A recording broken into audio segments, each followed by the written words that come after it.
అందరికీ నమస్కారం. Welcome to Janaganamana. Deputy chief minister of Andhra Pradesh Shri Konidela Pawan Kalyan గారు ఈరోజు బాధ్యతలు స్వీకరించారు. డిప్యూటీ సీఎం పదవితో పాటు Panchayati Raj and rural development, rural water supply, environment, forest, science and technology ఇవన్నీ కూడా అదనపు బాధ్యతలతో కూడిన శాఖలు. ఈరోజే సీనియర్ అఫీషియల్స్తో కూడా మీటింగ్స్ జరుగుతాయని సమాచారం. కాస్త క్షుణ్ణంగా పరిశీలిస్తే పవన్ కళ్యాణ్ గారు ఈ శాఖలన్నింటినీ కూడా ఏరి కోరి తీసుకున్నట్టుగా నాకైతే అనిపిస్తుంది. సరే, ఏదైనప్పటికీ కూడా ఇక మీదట ఆంధ్రప్రదేశ్లో పంచాయతీ నిధులు సక్రమంగా వాడుకునే రోజులు రాబోతున్నాయి. ఇంతకాలం వైసీపీ ప్రభుత్వంలో పంచాయతీ నిధులు కేంద్రం నుంచి విడుదల అవుతున్నప్పటికీ కూడా ఏమాత్రం వాటిని వినియోగించుకోకుండా దారి మళ్లించుకుంటూ సంక్షేమ పథకాలకి వెచ్చించింది. పంచాయతీల్ని అభివృద్ధికి నోచుకోకుండా వాటికి విడుదలయ్యే నిధుల్ని దారి మళ్లించుకుంటూ సంక్షేమ పథకాలకి వాడుకుంది. ఇక మీదట ఆంధ్రప్రదేశ్లో అలాంటి సమస్య ఉండబోదు. ఆంధ్రప్రదేశ్లో ఇక మీదట గ్రామీణ అభివృద్ధి వేగవంతంగా జరిగే రోజులు రాబోతున్నాయి.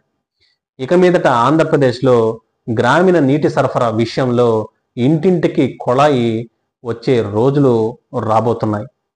ఇక మీదట ఆంధ్రప్రదేశ్లో సైన్స్ అండ్ టెక్నాలజీకి ఆంధ్రప్రదేశ్ ప్రభుత్వం పెద్దపీట వేసే రోజులు రాబోతున్నాయి.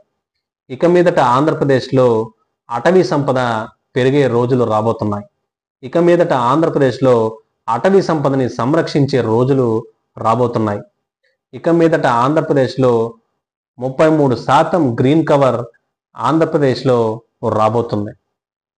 ఇక మీదట ఆంధ్రప్రదేశ్లో పర్యావరణాన్ని కూడా ప్రతి ఒక్కరూ భాగస్వామిగా చేసుకునే రోజులైతే రాబోతున్నాయి.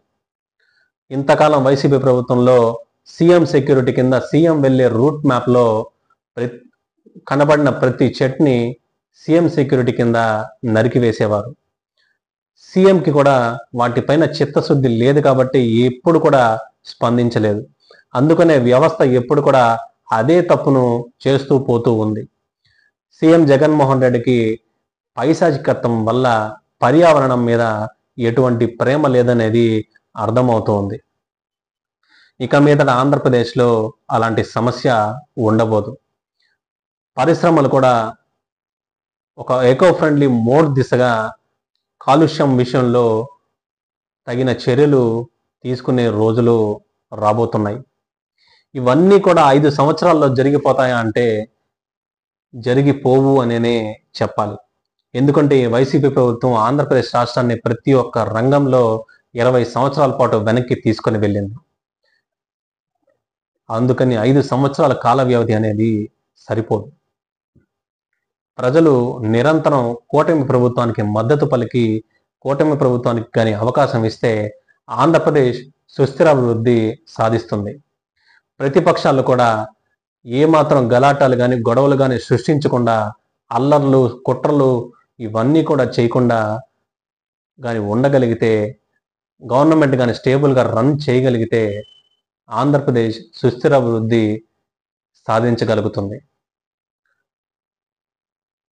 పవన్ కళ్యాణ్ గారు కూడా ఈ శాఖలన్నిటికీ కూడా రేపు రాబోయే రోజుల్లో కార్పొరేట్ సోషల్ రెస్పాన్సిబిలిటీని ఎంగేజ్ చేసుకుని ఈ శాఖలను అన్నిటిని కూడా నడిపించగలిగితే ఆంధ్రప్రదేశ్ అభివృద్ధి చెందుతుంది, సుస్థిరాభివృద్ధి సాధిస్తుంది.